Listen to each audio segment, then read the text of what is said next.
Chapter first है कि growth and development, वृद्धि एवं विकास है। कि पहला क्वेश्चन है कि स्नेहा का कद बहुत तेज़ी से बढ़ रहा है। स्नेहा का कद क्या है, बहुत तेज़ी से बढ़ रहा है और अब उसका हाथ जो है उसकी लंबी अलमारी के हैंडल तक आसानी से पहुंच सकता है, जिससे वह बहुत आसानी से अलमारी खोल सकती है। स्नेहा के कद में बदलाव कहा जाता है या कहा। तो स्नेहा का कद बहुत तेज़ी से बढ़ रहा है और अब उसका हाथ जो है उसकी लंबी अलमारी के हैंडल तक आसानी से पहुंच सकता है, जिससे वह बहुत आसानी से अलमारी खोल सकती है। स्नेहा के कद में बदलाव कहा जाता है कहा। तो ये पाठ है, वृद्धि है, सीखना है, अनुकूलन है। इसका सही जवाब क्या है? तो Sneha height is growing very fast and now her hand can easily reach the handle of her long cupboard from which she can open the cupboard very easily. Sneha change in height is called। तो ये scaffolding, growth या learning या adaptations है। तो इसका सही जवाब जो है वृद्धि है। दूसरा सही जवाब है वृद्धि जो है ग्रोथ है। अगला क्वेश्चन है कद बढ़ना जो है वृद्धि है। वृद्धि जो है मात्रात्मक क्वांटिटेटिव होती है, जो परिपक्वता मैचुरेशंस के बाद रुक जाती है। दूसरा क्वेश्चन है कि at which age can children engage in world play and like jokes and riddles that involve a play on words. तो इसमें कौन सा सही है? किस आयु में बच्चे जो है शब्दों के खेल में शामिल हो सकते हैं और ऐसे चुटकुलों और पहेलियों को पसंद कर सकते हैं जिनमें शब्दों का खेल शामिल हो? 12 वर्ष के बच्चे, 1 वर्ष के, 3 वर्ष के या 7 वर्ष के। तो कौन से आयु के बच्चे जो है शब्दों के खेल में शामिल हो सकते हैं और ऐसे चुटकुलों और पहेलियों को पसंद कर सकते हैं जिनमें शब्दों का खेल शामिल हो? तो इसका सही जवाब जो है 7 वर्ष है। चौथा सही जवाब है कि 7 वर्ष के जो बच्चे हैं, आयु के बच्चे हैं, शब्दों के खेल में शामिल हो सकते हैं और ऐसे चुटकुलों और पहेलियों को पसंद कर सकते हैं जिनमें शब्दों का खेल शामिल हो। 7 वर्ष के बच्चे। तो इसका जो है उत्तर जो है बाल्यावस्था होता है, मिडिल चाइल्डहुड। उत्तर बाल्यावस्था 6 से 11 वर्ष की अवस्था। तीसरा क्वेश्चन है कि प्रारंभिक बाल्यावस्था में वृद्धि और सोच। प्रारंभिक बाल्यावस्था में वृद्धि ... और सोच ... है, जबकि मध्य बाल्यावस्था में वृद्धि ... और सोच ... है। तो इसका सही जवाब क्या होगा? पहला नंबर है कि धीमी, कुछ हद तक आत्मकेंद्रित, स्थिर है, तार्किक है। दूसरा नंबर स्थिर है, कुछ हद तक आत्मकेंद्रित, धीमी, तार्किक। तीसरा नंबर स्थिर है, तार्किक, धीमी, आत्मकेंद्रित। चौथा नंबर धीमी, तार्किक, स्थिर है, आत्मकेंद्रित।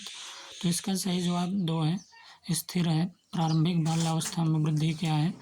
तो स्थिर है। और सोच जो है कुछ हद तक, सोच क्या है? कुछ हद तक आत्मकेंद्रित और है, जबकि मध्य बाल्यावस्था में वृद्धि क्या है? तो धीमी है और सोच जो है तार्किक है। चौथा क्वेश्चन है कि निम्नलिखित में से कौन सा स्थूल गतिक कौशल है? तो इनमें से which of the following is a gross motor skill. तो कौन सा जो है स्थूल गतिक कौशल है? बुनाई है, तैरना है, या एक कागज़ पर वृत्त को रूपरेखा के अनुसार काटना है, या एक कागज़ पर एक बड़े आयत को रूपरेखा के अनुसार काटना है। तो भैया कौन सा स्थूल गतिक कौशल है? तो ये सही जवाब जो है तैरना है। 2 सही जवाब है। तैरना जो है ये एक स्थूल गतिक कौशल है। तैरना क्या है? ये एक स्थूल गतिक कौशल है। स्थूल गामक कौशल ग्रास मोटर स्किल्स में मांसपेशियाँ, मसल्स का ज़्यादा यूज होता है। स्थूल गामक कौशल में ग्रॉस मोटर स्किल में मांसपेशियाँ, मसल्स का ज़्यादा यूज होता है, जैसे उछलना हो गया, कूदना हो गया, जंप, दौड़ना, रनिंग हो गया, तैरना, स्विमिंग हो गया, etc। ये सभी स्थूल गामक कौशल में आते हैं। कौन सा? उछलना, कूदना, दौड़ना, जंप हो गया, कूदना, दौड़ना, रनिंग हो गया, तैरना, स्विमिंग। अगला क्वेश्चन है कि physical growth and development follow the end principles of development. तो भौतिक वृद्धि और विकास के और सिद्धांतों का पालन करते हैं। भौतिक वृद्धि और विकास के और सिद्धांतों का पालन करते हैं। तो इसका सही जवाब क्या है? एकीकरण सरल से जटिल, विभेदीकरण जटिल से सरल, और शीर्षगामी अवरोही समीपस्थ अंतरिक्ष बाहरी। तीसरा नंबर है समीपस्थ अवरोही शीर्षगामी अंतरिक्ष बाहरी। चौथा है विभेदीकरण सरल से जटिल, एकीकरण जटिल से सरल। तो इसका सही जवाब जो है 2 है कि भौतिक वृद्धि और विकास के जो है शीर्षगामी अवरोही और जो है समीपस्थ अंतरिक्ष बाहरी सिद्धांतों का पालन करते हैं। भौतिक वृद्धि और विकास के क्या होते हैं? शीर्षगामी और अवरोही और समीपस्थ अंतरिक्ष सिद्धांतों का पालन करते हैं। तो सेफेलोकैडल जो है शीर्षगामी, हेड टू टॉय सर से पैर। शीर्षगामी क्या होता है? सर से पैर तक शीर्षगामी होता है। प्रोक्सीमोडिस्टल लाइनर इनर जिसे कहते हैं to outer, inner to outer, आंतरिक से बाहरी होता है। ये इसे क्या कहते हैं? प्रोक्सीमोडिस्टल कहते हैं इसे। और शीर्षगामी किसे कहते हैं? हेड टू टॉय सर से पैर, और प्रोक्सीमोडिस्टल इनर टू आउटर, आंतरिक से बाहर। छठवां क्वेश्चन ये है कि कथन ए है कि बच्चों का शारीरिक विकास महत्वपूर्ण है क्योंकि यह बच्चों के सामाजिक व संज्ञानात्मक विकास को भी प्रभावित करता है। बच्चों का क्या है? शारीरिक विकास महत्वपूर्ण है क्योंकि यह बच्चों के सामाजिक व संज्ञानात्मक विकास को भी प्रभावित करता है, क्योंकि तर्क है कि बचपन में विकास के सभी आयाम एक दूसरे से जुड़े हुए हैं तथा एक दूसरे को बेहद क्या करते हैं? प्रभावित करते हैं। तो इसका सही जवाब कौन सा है? तो फर्स्ट है कि ए और आर दोनों सही है और ए की आर सही व्याख्या करता है। ए और आर दोनों सही है और ए की आर सही व्याख्या करता है कि बच्चों का जो शारीरिक विकास है महत्वपूर्ण है क्योंकि यह बच्चों को सामाजिक व संज्ञानात्मक विकास को भी प्रभावित करता है। तर्क आ रहा है कि बचपन में विकास के सभी आयाम जो हैं एक दूसरे से जुड़े हुए हैं तथा एक दूसरे को बेहद प्रभावित करते हैं, तो सही है। विकास के सभी आयाम, डोमेन, शारीरिक, मानसिक, सामाजिक आदि एक दूसरे से जुड़े हैं अर्थात एक दूसरे को प्रभावित करते हैं। 7वां क्वेश्चन है कि विकास का कौन सा सिद्धांत यह सुझाता है कि विकास सिर से शुरू होता है और फिर शरीर के बाकी हिस्सों में आगे बढ़ता है? तो ये कौन सा सिद्धांत है? समीप दूरा अभिमुख सिद्धांत, शीर्षगामी सिद्धांत या व्यक्तिगत भिन्नताओं का सिद्धांत, एकरूपता का सिद्धांत? तो विकास का कौन सा सिद्धांत है? यह सुझाता है कि विकास जो है सिर से शुरू होता है और फिर शरीर के बाकी हिस्सों में आगे बढ़ता है, तो ये शीर्षगामी सिद्धांत है। शीर्षगामी सिद्धांत ये है। शीर्षगामी सिद्धांत जो है सिर से पैर की तरफ विकास होता है। शीर्षगामी सिद्धांत में क्या होता है? सिर से पैर की तरफ विकास होता है शीर्षगामी सिद्धांत में। तो प्रश्न यही था 7वां कि विकास का कौन सा सिद्धांत यह सुझाता है कि विकास जो है सिर से शुरू होता है और फिर शरीर के बाकी हिस्सों में आगे बढ़ता है। अगला क्वेश्चन 8वां है कि typical identifying characteristics of creative children include. तो इसमें से कौन सा सही है? मतलब क्वेश्चन है कि रचनात्मक बच्चों की विशिष्ट पहचान विशेषताओं में शामिल है। रचनात्मक बच्चों की विशिष्ट पहचान विशेषताओं में क्या शामिल है? विचारों की अनम्यता, ऊब के लिए उच्च सहिष्णुता, जटिलता के लिए वरीयता या अभिसारी सोच। तो रचनात्मक बच्चों की विशिष्ट पहचान विशेषताओं में शामिल क्या है? तो तीसरा नंबर जटिलता के लिए वरीयता। जटिलता के लिए वरीयता जो है ये रचनात्मक बच्चों की विशिष्ट पहचान विशेषताओं में शामिल है। रचनात्मक बालक जो क्रिएटिव चाइल्ड में अपसारी चिंतन पाया जाता है, डाइवर्जेंट थिंकिंग होता है। इनमें क्या होता है? डाइवर्जेंट थिंकिंग, अपसारी चिंतन पाया जाता है। तो रचनात्मक बच्चों की विशिष्ट पहचान विशेषताओं में शामिल है तो जटिलता के लिए वरीयता हमने बताया। तीसरा नंबर रचनात्मक बालक क्रिएटिव चाइल्ड में अपसारी चिंतन पाया जाता है, डाइवर्जेंट थिंकिंग। 9वां क्वेश्चन है कि at which stage are children able to participate in games with rules, develop their athletic abilities and logical thought process also increases through it is restricted to concrete experiences. तो इसमें early childhood होगा या middle childhood या adolescence या infancy. तो किस स्तर पर बच्चे जो है नियमों के साथ खेलों में भाग लेने में सक्षम होते हैं? किस स्तर पर बच्चे जो है नियमों के साथ खेलों में भाग लेने में सक्षम होते हैं?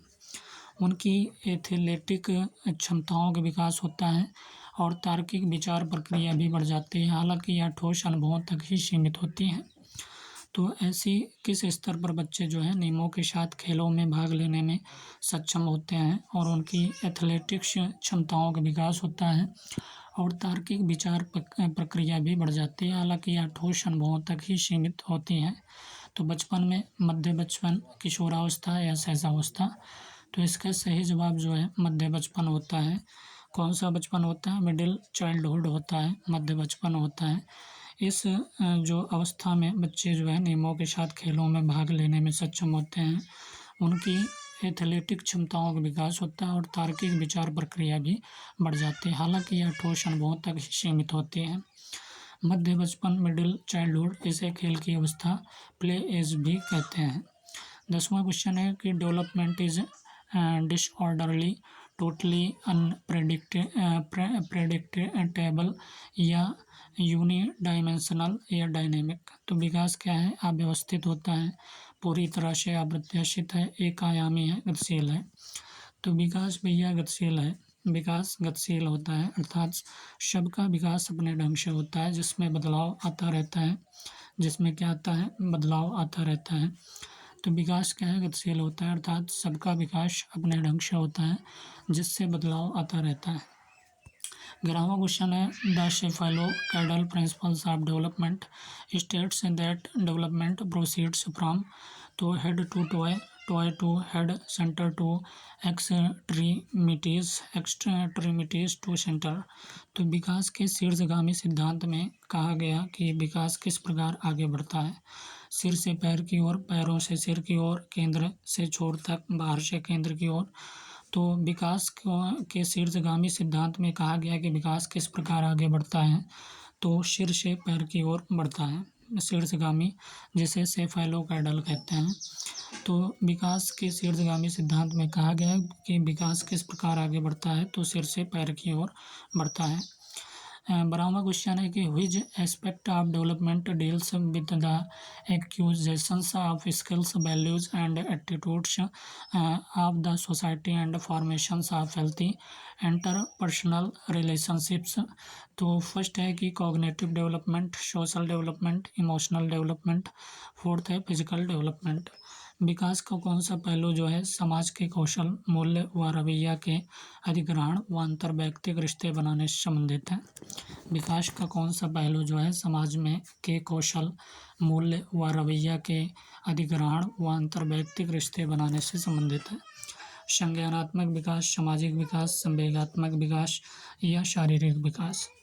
तो प्रश्न यही है कि कौन सा प्रश्न है? 12वां क्वेश्चन है कि विकास का कौन सा पहलू है जो समाज के कौशल, मूल्य व रवैया के अधिग्रहण व अंतर्वैयक्तिक रिश्ते बनाने से संबंधित है? तो यह सामाजिक विकास है। सामाजिक विकास में बच्चा जो है सामाजिक गुण सीखता है, जैसे समायोजन, व्यवहार हो गया, टोलरेट, सहयोग, मूल्य, रिश्ते निभाना आदि। तो विकास का कौन सा पहलू जो है समाज के कौशल, मूल्य व रवैया के अधिग्रहण व अंतर्वैयक्तिक रिश्ते बनाने से संबंधित है? तो ये सामाजिक विकास है। सामाजिक विकास में बच्चा जो है सामाजिक गुण सीखता है, जैसे समायोजन हो गया, व्यवहार हो गया, टोलरेट हो गया, सहयोग, मूल्य, रिश्ते निभाना आदि। 13वां क्वेश्चन है कि which domain of child development deals with the affective component of child's personality, her feelings towards people, objects and surroundings, physical है, स्पिरिचुअल है, इमोशनल या कॉग्निटिव। तो 13 क्वेश्चन है कि बाल विकास का कौन सा क्षेत्र है जो बच्चों के व्यक्तित्व के भावनात्मक घटक से संबंधित है, जैसे कि व्यक्तियों, वस्तुओं व उसके आसपास के प्रति बच्चों की भावनाएं। तो पहला नंबर शारीरिक, आध्यात्मिक, संवेगात्मक, संज्ञानात्मक। तो बाल विकास का कौन सा क्षेत्र जो बच्चों के व्यक्तित्व के भावात्मक घटक से संबंधित है, जैसे कि व्यक्तियों, वस्तुओं व उसके आसपास के प्रति बच्चों की भावनाएं हैं। तो तीसरा सही जवाब है संवेगात्मक जो है बाल विकास का कौन सा क्षेत्र जो बच्चों के व्यक्तित्व के भावात्मक घटक से संबंधित है, जैसे कि व्यक्तियों हो गया, वस्तुओं व उसके आसपास के प्रति बच्चों की भावनाएं। तो तीसरा संवेगात्मक है। संवेगात्मक विकास में इमोशंस, वैल्यूज, एटीट्यूड आदि का विकास शामिल है। तो 13 क्वेश्चन यही था कि बाल विकास का कौन सा क्षेत्र है जो बच्चों के व्यक्तित्व के भावात्मक घटक से संबंधित है, जैसे कि व्यक्तियों, वस्तुओं व उसके आसपास के प्रति बच्चों की भावनाएं। तो इसमें कौन सा सही जवाब है, तो हमने बताया संवेगात्मक विकास में इमोशंस, वैल्यूज, एटीट्यूड आदि का विकास शामिल है। अगला क्वेश्चन है 14 क्वेश्चन कि in the context of physical development children acquire before achieving the capacity to use. तो फर्स्ट है gross motor skills, fine muscles. Second है fine motor skills, gross muscles. 3 है लैंग्वेज, एनालिटिकल रीजनिंग। और fourth है analytical reasoning language. तो शारीरिक विकास के संदर्भ में बच्चे पहले हासिल करते हैं, फिर के कौशल सीखते हैं। तो शारीरिक विकास के संदर्भ में बच्चे पहले हासिल करते हैं, फिर क्या कौशल सीखते हैं। तो पहला नंबर है कि स्थूल गतिक कौशल, सूक्ष्म मांसपेशियों के इस्तेमाल। पहला सही है कि शारीरिक विकास के संदर्भ में बच्चे क्या करते हैं, बच्चे स्थूल गतिक कौशल, शारीरिक विकास के संदर्भ में बच्चे जो है स्थूल गतिक कौशल पहले हासिल करते हैं और फिर जो है सूक्ष्म मांसपेशियों के इस्तेमाल के कौशल सीखते हैं। शारीरिक विकास के संदर्भ में बच्चे जो है स्थूल गतिक कौशल पहले हासिल करते हैं और फिर जो है सूक्ष्म मांसपेशियों के इस्तेमाल जो है कौशल सीखते हैं। तो शारीरिक विकास के संदर्भ में हमने बताया कि बच्चे पहले स्थूल गतिक कौशल पहले हासिल करते हैं, फिर जो है सूक्ष्म मांसपेशियों के इस्तेमाल कौशल सीखते हैं। शारीरिक विकास में बच्चा पहले बड़ी वस्तुओं का प्रयोग करता है, उसके बाद उंगलियों से कार्य करता है। 15 क्वेश्चन है कि बाल विकास के समकालीन सिद्धांत बच्चों के बारे में क्या समझ रखते हैं। बाल विकास के समकालीन सिद्धांत जो है बच्चों के बारे में क्या समझ रखते हैं। तो बच्चे जो है कोरी पट्टी हैं जिन्हें वातावरण के अनुकूल पूरी तरह से ढाला जा सकता है। दूसरा है बच्चे सक्रिय उद्देश्यपूर्ण प्राणी हैं जिनकी अपने खुद के विकास में महत्वपूर्ण भूमिका है। तीसरा नंबर है बच्चों के विकास की व्यवस्थित योजना जन्मजात होती है जिसे बदला नहीं जा सकता। चौथा नंबर है कि बच्चों के विकास की दिशा जो है क्या होती है, आनुवंशिक रूप से क्रमोदेशित होती है जिसे बदलने के लिए वह कुछ भी नहीं कर सकते। तो बच्चों के विकास की दिशा आनुवंशिक रूप से क्रमोदेशित होती है जिसे बदलने के लिए वह कुछ भी नहीं कर सकते। प्रश्न है कि बाल विकास के समकालीन सिद्धांत बच्चों के बारे में क्या समझ रखते हैं। तो दूसरा सही है कि बच्चे जो है सक्रिय उद्देश्यपूर्ण प्राणी हैं जिनकी अपने खुद के विकास में महत्वपूर्ण भूमिका है। बच्चे क्या होते हैं, सक्रिय उद्देश्यपूर्ण प्राणी हैं जिनकी अपने खुद के विकास में महत्वपूर्ण भूमिका है। तो समकालीन सिद्धांत के अनुसार बच्चे क्या हैं, सक्रिय ज्ञान, एक्टिव नॉलेज निर्माता हैं जो ज्ञान का निर्माण स्वयं करते हैं। तो बाल विकास के समकालीन सिद्धांत बच्चों के बारे में क्या समझ रखते हैं। तो हमने बताया कि बच्चे जो हैं सक्रिय उद्देश्यपूर्ण प्राणी हैं जिनके अपने खुद के विकास में महत्वपूर्ण भूमिका है। 16 क्वेश्चन है कि विकास के संदर्भ में कौन सा कथन सही है। तो विकास केवल पर्यावरणीय कारकों पर निर्भर करता है, विकास केवल आनुवंशिक कारकों पर निर्भर करता है, विकास कम समय के लिए होने वाला अस्थायी परिवर्तन है, विकास समग्र एवं व्यवस्थित रूप से निरंतर होता रहता है। तो विकास के संदर्भ में कौन सा कथन सही है। तो विकास केवल पर्यावरणीय कारकों में पर निर्भर करता है, या विकास केवल आनुवंशिक कारकों पर निर्भर करता है, विकास कम समय के लिए होने वाला अस्थायी परिवर्तन है, विकास समग्र एवं व्यवस्थित रूप से निरंतर होता रहता है। तो विकास में यह समग्र एवं व्यवस्थित रूप से निरंतर होता रहता है। विकास जो है निरंतर चलने वाली प्रक्रिया है जो जन्म से मृत्यु तक चलती है। 17 क्वेश्चन है कि in which period do children establish autonomy from the family and define personal values and goals, carving their own identity. पहला है कि अर्ली चाइल्डहुड, सेकंड है मिडिल चाइल्डहुड, थर्ड है लेट चाइल्डहुड और फोर्थ है एडोलसेंस। वह कौन सी अवस्था है जिसमें बच्चे परिवार से स्वायत्तता स्थापित करते हैं और अपने व्यक्तिगत मूल्यों एवं लक्ष्यों को परिभाषित करते हुए अपनी खुद की एक पहचान का निर्माण करते हैं। वह कौन सी अवस्था है जिसमें बच्चे परिवार से स्वायत्तता स्थापित करते हैं और अपने व्यक्तिगत मूल्यों एवं लक्ष्यों को परिभाषित करते हुए अपनी खुद की एक पहचान का निर्माण करते हैं। प्रारंभिक बाल्यावस्था, मध्य बाल्यावस्था, उत्तर बाल्यावस्था या किशोरावस्था चौथा नंबर है। तो यह अवस्था भी यह किशोरावस्था है कि जिसमें बच्चे क्या करते हैं, परिवार से स्वायत्तता स्थापित करते हैं और अपने जो है व्यक्तिगत मूल्यों एवं लक्ष्यों को परिभाषित करते हुए अपनी खुद की एक पहचान का निर्माण करते हैं। तो ये कौन सा है, एडोलसेंस का टाइम है, किशोरावस्था। किशोरावस्था में बच्चे जो है पहचान का निर्माण करने का प्रयास करते हैं। इस अवस्था में बच्चे जो है स्वायत्त चाहते हैं। वह सोचते हैं कि अब हम बड़े हो गए हैं, अपने निर्णय डिसीजन स्वयं ले सकते हैं। 18 क्वेश्चन है कि assertions ए है, in the context of physical development it is important to look at range rather than specific, as to understand a child's development. Reason are there are considerable individual differences in children's growth and development. Choose the correct options.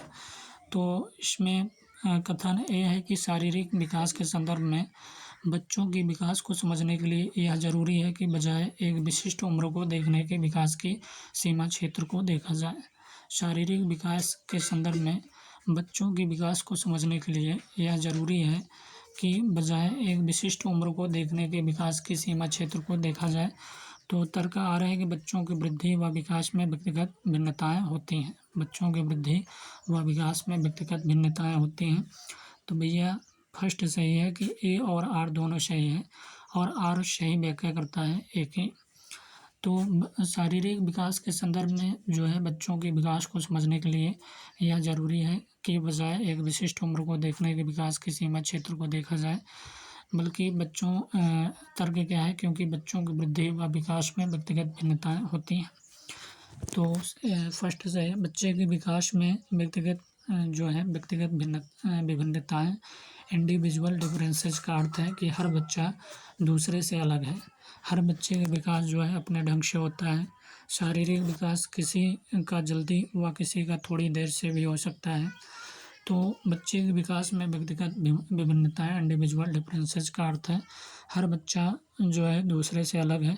हर बच्चे का विकास अपने ढंग से होता है। शारीरिक विकास किसी का जल्दी व किसी का थोड़ी देर से भी हो सकता है।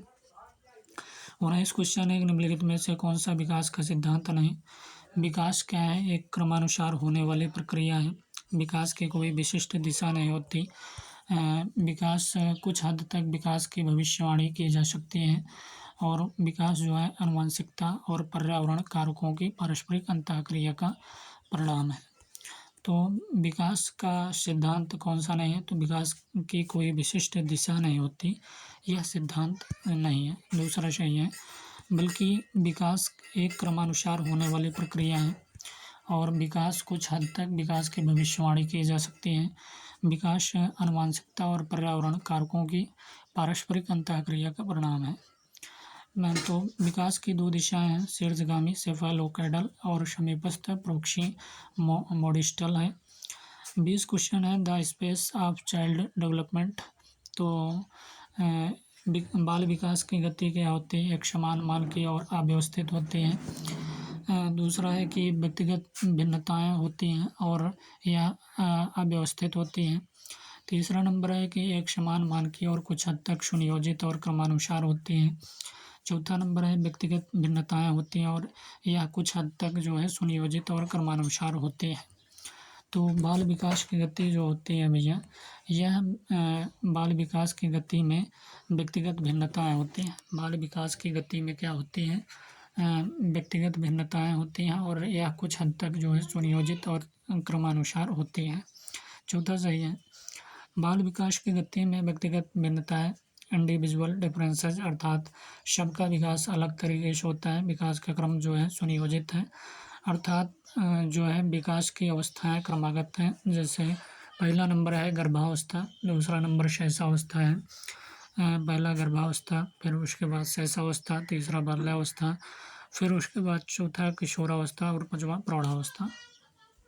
तो बाल विकास की गति क्या है, इनमें व्यक्तिगत भिन्नताएं होती हैं और यह कुछ हद तक जो है सुनियोजित और क्रमानुसार होती हैं। अगला क्वेश्चन है कि अभिकथन ए है कि अधिगम और विकास एक दूसरे से जुड़े हुए हैं।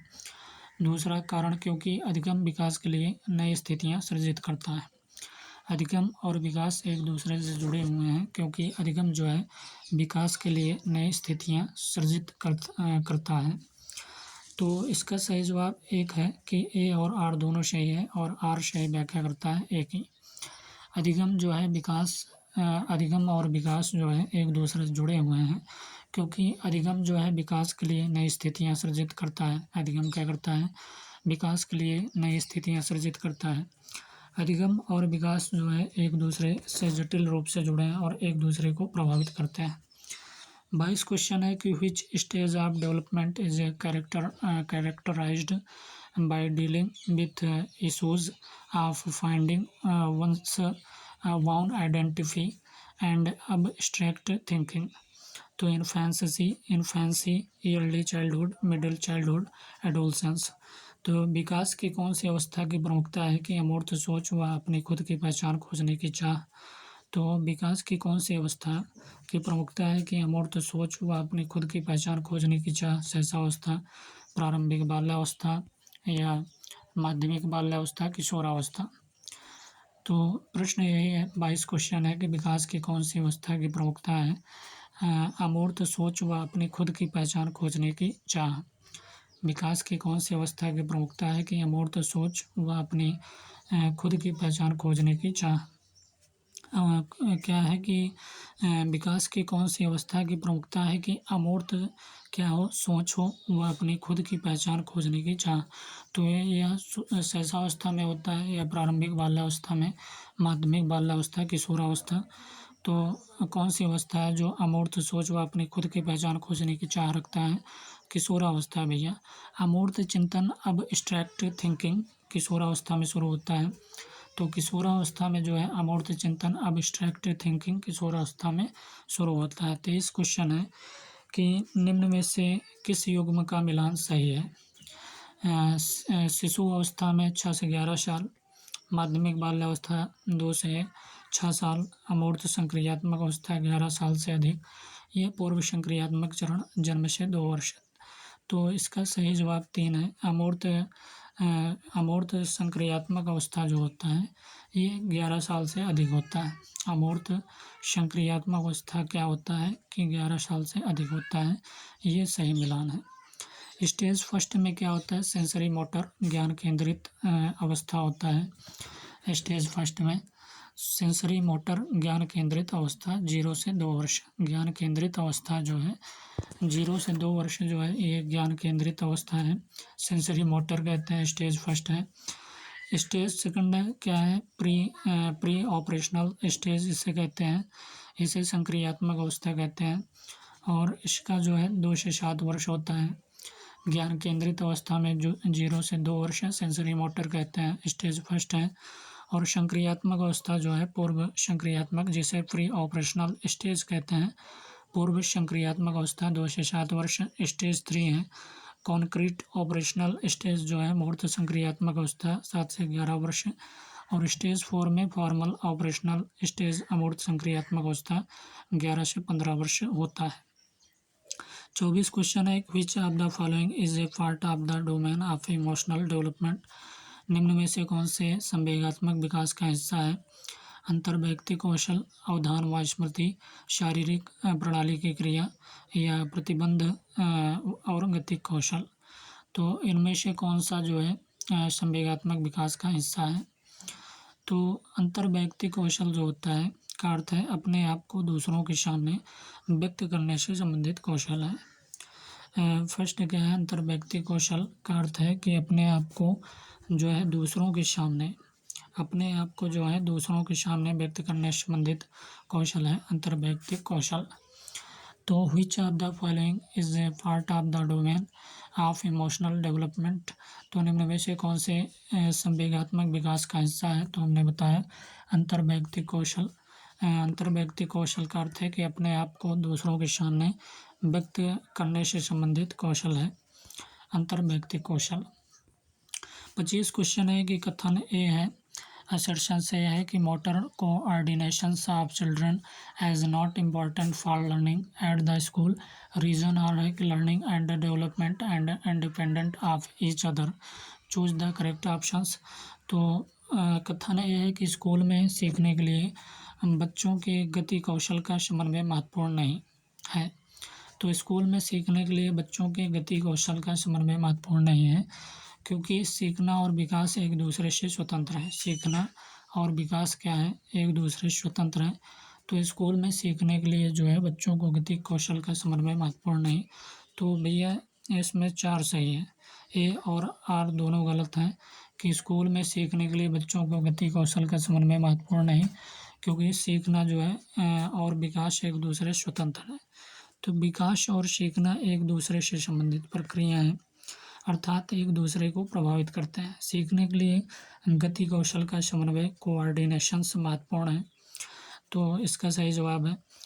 26 क्वेश्चन है, what is the role of family and peers and in the development and socialisations of children in middle school. तो माध्यमिक स्कूल में परिवार व समकक्षियों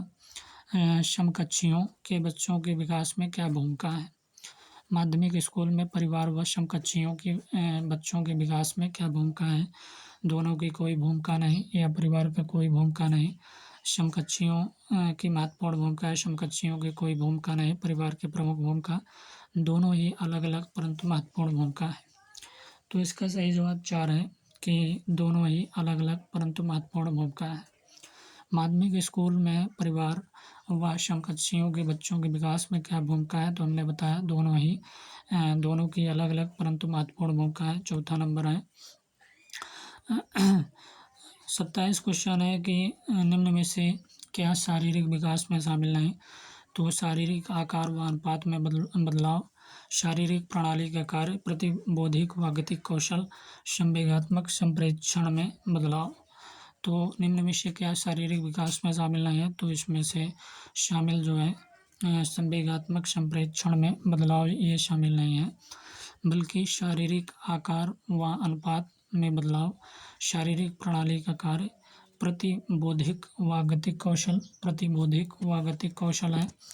उसके बाद संवेगात्मक कौन सा सही है शारीरिक विकास में शामिल, तो शारीरिक आकार व अनुपात में बदलाव, शारीरिक प्रणाली का कार्य और प्रतिबौद्धिक व गतिक कौशल, ये सभी शामिल हैं। संवेगात्मक जो है संप्रेषण में बदलाव, संवेगात्मक विकास कहता है कि संवेगात्मक विकास यानी संवेगों का सही प्रयोग करना, इमोशंस को कंट्रोल करना। तो संवेगात्मक संप्रेषण में बदलाव, संवेगात्मक विकास कहता है कि संवेगात्मक विकास यानी संवेगों का सही प्रयोग करना, इमोशंस को कंट्रोल करना। तो इसमें प्रश्न यही था कि क्या शारीरिक विकास में शामिल नहीं, तो हमने बताया कि संवेगात्मक संप्रेषण में बदलाव ये जो है शारीरिक विकास में शामिल नहीं है, बल्कि संवेगात्मक संप्रेषण में बदलाव संवेगात्मक विकास कहता है। संवेगात्मक विकास यानी संवेगों का सही प्रयोग करना, इमोशंस को कंट्रोल करना। 28 क्वेश्चन है कि बच्चों के शारीरिक विकास का सीधा संबंध किससे है। बच्चों के शारीरिक विकास का सीधा संबंध किससे है, तो वृद्धि दर से है या संवेदी प्रकार से है, सूक्ष्म और सकल मोटर कौशल से है या अंतर्वैयक्तिक संबंध से है। तो बच्चों के शारीरिक विकास का सीधा संबंध किससे है, तो इसका सही जवाब जो है तीसरा है, फर्स्ट, सेकंड और थर्ड है। वृद्धि दर से भी है शारीरिक विकास का सीधा संबंध, और सेकंड भी है संवेदी प्रकार भी है, और तीसरा नंबर सूक्ष्म और सकल मोटर कौशल भी है। वृद्धि दर, संवेदी प्रकार, सूक्ष्म और सकल मोटर कौशल, ये सभी जो है विकास, बच्चों के शारीरिक विकास का सीधा संबंध है इससे।